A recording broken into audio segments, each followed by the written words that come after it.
ನಾವು ಜನಸಾಮಾನ್ಯರೆಲ್ಲ ಭಾಳ ಖಂಡಿಸ್ತೀವಿ ಇದನ್ನು. ಮಾತಾಡಿರೋದು ಸರಿ ಇಲ್ಲ. ಅವ್ರನ್ನ ಖಂಡನೆ ಮಾಡ್ತೀವಿ. ನಾವು ಕಂಡಿರೋ ಸತ್ಯನ ಇಲ್ಲ ಅಂತ ಹೇಳೋಕ್ಕಾಗ್ತದ? ಇಲ್ಲ ಸರ್, ಇದು ಭಾಳ ಖಂಡನೀಯ ವಿಚಾರ. ಈ ರೀತಿ ಯಾರೂ ಮಾತಾಡಬಾರ್ದು. ಒಬ್ಬ ಪ್ರಬುದ್ಧ ರಾಜಕಾರಣಿಯಾಗಿ ಇದನ್ನು ನಾವು ಜನಸಾಮಾನ್ಯರೆಲ್ಲ ಭಾಳ ಖಂಡಿಸ್ತೀವಿ. ಇದನ್ನು ಓಲೈಕೆ ರಾಜಕಾರಣಕ್ಕಾಗಿ ಈ ರೀತಿ ಮಾತಾಡೋದು ಭಾಳ ತಪ್ಪು. ಈ ರೀತಿ ಮಾತಾಡಬಾರ್ದು. ಅವರು ಓಲೈಕೆ ರಾಜಕಾರಣಿ ಏನಿದ್ರೂ ಅವರ ತಾಲೂಕಿನಲ್ಲಿ ಇಟ್ಕೊಳ್ಬೇಕು. ದೇಶಕ್ಕಾಗಿ ಮಾಡಿದಾಗ ಅದನ್ನು ದೇಶ ಪ್ರೇಮಿಯಾಗಿ ನಾವು ಎಲ್ಲರೂ ಉತ್ಸಾಹದಿಂದ ಆಚರಣೆ ಮಾಡಬೇಕು. ಅದು ಬಿಟ್ಟು ಓಲೈಕೆಗಾಗಿ ಈ ಥರದ ವಿಷಯಗಳನ್ನ ಅಗ್ರವಾಗಿ ತಗೊಳ್ಬಾರ್ದು ಅಂತ ನಾವು ಕೇಳ್ಕೊಳ್ತೀವಿ. ಅದೇ ವಿಚಾರ, ಇನ್ನೇನಿಲ್ಲ ಇದರಲ್ಲಿ. ಕಾಂಗ್ರೆಸ್ನವರಾಗಿ ಓಲೈಕೆ ರಾಜಕಾರಣ ಮಾಡ್ತಾರೆ. ಓಲೈಕೆ ರಾಜಕಾರಣ ತಮ್ಮ ತಾಲೂಕಿನಲ್ಲಿ ಮಾಡ್ಕೋಬೇಕು. ದೇಶಕ್ಕಾಗಿ ಮಾಡಿದಾಗ ಇದನ್ನು ಭಾಳ ವಿಚಾರವಾಗಿ ಖಂಡನೆ ಮಾಡಬೇಕಂತ ನಮ್ಮ ಅನಿಸಿಕೆ. ತಪ್ಪು, ಭಾಳ ತಪ್ಪು. ಒಬ್ಬ ರಾಜಕಾರಣಿಯಾಗಿ ಈ ರೀತಿ ಮಾತನಾಡಬಾರ್ದು. ಜನಸಾಮಾನ್ಯರೇ ಇವತ್ತು ಅದಕ್ಕೆ ಗೌರವ ಕೊಡುವಾಗ ನಾವು ಯಾರು ಅಗೌರವವಾಗಿ ಮಾತಾಡಬಾರ್ದು. ಇದು ನಮ್ಮ ದೇಶದ ವಿಚಾರ, ದೇಶ ಪ್ರೇಮಿಗಳ ವಿಚಾರ. ಇದು ಮಾಡಿದ್ರಿಂದ ಭಾಳ ಸಾರ್ವಜನಿಕರಿಗೆ ಭಾಳ ಮನಸ್ಸಿಗೆ ನೋವಾಗಿರ್ತದೆ. ಅದಕ್ಕೆ ಅವರೇ ಜವಾಬ್ದಾರಿ. ಇವಾಗ ಏನು 26 ದಿನ ಸತ್ತರು, ಅವರ ಹೆಂಡತಿಯವರಿಗೆಲ್ಲ ಒಂದು ನ್ಯಾಯ ಸಿಕ್ಕಿಲ್ಲ. ಈ ಒಂದು ವಾರಿಂದ ಏನಾಯಿತು ಉಪಯೋಗ ಅಂತ ಕೇಳ್ತಾರೆ.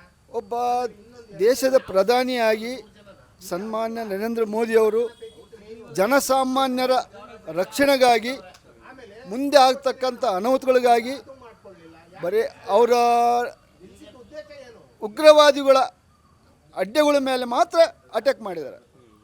ಅವರು ಜನರಲಾಗಿ ಮಾಡಿದ್ರು ಕೂಡ ನಮ್ಮ ಮೋದಿಯವರು ಬರೀ ಉಗ್ರವಾದಿ ಅಡ್ಡೆಗಳು ಮಾತ್ರ ಅಟ್ಯಾಕ್ ಮಾಡಿ ಅವ್ರಿಗೆ ಪಾಠ ಕಲಿಸಿದ್ದಾರೆ. ತಪ್ಪು, ಭಾಳ ತಪ್ಪು, ಖಂಡನೀಯ.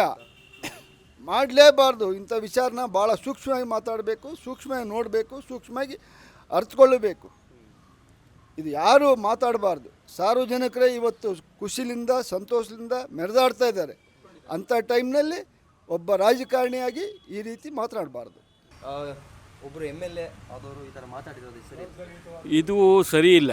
ಕೊತ್ತೂರು ಮಂಜುನಾಥ್ ಅರ್ಥ ಮಾಡ್ಕೊಬೇಕು.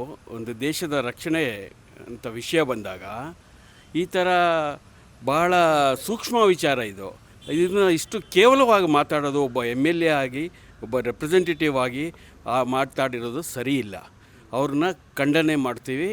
ಇದು ಈ ಥರ ಮುಂದೆ ಯಾರಿಗೂ ಆ ಥರ ಮಾತಾಡಬಾರ್ದು. ಇದು ಮಿಲ್ಟ್ರಿ ಅವರು ಮಾಡಿರೋಂಥ ಸಾಹಸ. ಅದನ್ನು ಭಾಳ ಹಗುರವಾಗಿ ಮಾತಾಡ್ತಾರಲ್ಲ, ಅದು ಭಾಳ ಇದು ದೇಶಕ್ಕೆ ಒಳ್ಳೆಯದಲ್ಲ. ರೆಪ್ರೆಸೆಂಟೇಟಿವ್ ಅವ್ರಿಗೆ ಆಗಿರೋದಕ್ಕೆ ಗೌರವ ಇಲ್ಲ ಅನ್ನೋದು ನನ್ನ ಅಭಿಪ್ರಾಯ. ಯಾವ ಕಾರಣಕ್ಕೆ ಈ ಥರ ಒಂದು ಹೇಳಿಕೆ? ಅವ್ರು ಕೇಳ್ತಿರೋ 3-4 ಪ್ಲೇನು ಇಲ್ಲಿಂದ ಕಳಿಸ್ಬಿಟ್ಟು ಬೂಟಾಟಿಕೆಗೆ ಮಾಡಿದ್ದಾರೆ ಅಂದರೆ ಅದು ನಿಜನಾ? ನೀವೇ ನೋಡಿದ್ದೀರ ಟಿ ವಿಗಳಲ್ಲೆಲ್ಲ ಯಾವ ರೀತಿ ಡ್ರೋನ್ಗಳು ಅಟ್ಯಾಕ್ ಮಾಡಿದ್ರು. ನಮ್ಮ S-400 ಅಟ್ಯಾಕ್ ಮಾಡಿದ್ರು. ಮತ್ತು ನಮ್ಮ ಅವ್ರ ಮಿಸೈಲ್ಸ್ನೆಲ್ಲ ಹೊಡೆದಾಕಿದ್ರು. ನಮ್ಮ ಇಂಡಿಯಾಗೆ ಬರ್ತಾ ಇರೋಂಗೆ ಬಾರ್ಡ್ರಲ್ಲೇ ಎಲ್ಲ ಹೊಡೆದಾಕಿರುವಾಗ ಇದರಲ್ಲಿ ಎಲ್ಲ 140 ಕೋಟಿ ಜನ ಕಂಡಿರೋದನ್ನು ಟಿ ವಿಯಲ್ಲಿ ನಾವು ನೋಡಿದ್ದೀವಿ. ಇದನ್ನು ಬೂಟಾಟಿಗೆ 4 ಪ್ಲೇನ್ ನಾನು ಕಳಿಸೋದು ಎಷ್ಟು ಹಗುರವಾಗಿ ಮಾತಾಡಿದ್ದಾರೆ ಅಂತೇಳಿ ಗೌರವ. ಇದು ಇಲ್ಲ, ಖಂಡಿತ ಇಲ್ಲ.